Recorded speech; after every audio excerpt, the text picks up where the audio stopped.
Abu Dhabi থেকে Dubai দীর্ঘ 5 ঘন্টা 25 মিনিটের যাত্রাপথ।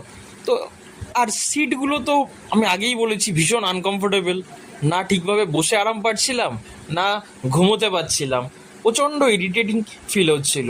তো কি করব, নিজেই নিজেকে এন্টারটেন করছিলাম, বাট এরকম নাচানাচি করছিলাম, আশেপাশের লোক যে চেনা পরিচিত ছিল তারা বলছে কি পাগলামো করছিস।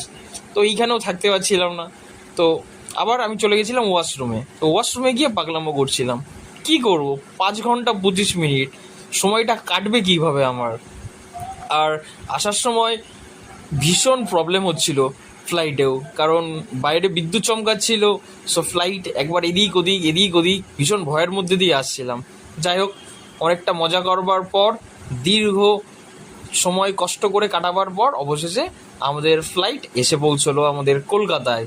আর দেখো জানলার বাইরে দিয়ে একবার ভিউটা কেমন অসাধারণ, তাই না? তো তোমরাও আমাকে কমেন্টে জানিও তোমাদের কেমন লাগছে এই ভিউটা। মানে অসাধারণ, কতটা সুন্দর। আর তোমরা আমাকে জানাতে ভুলবে না কিন্তু আমার দুবাই ট্যুরের সমস্ত ব্লগগুলোর ভিডিও তোমাদের কেমন লাগলো।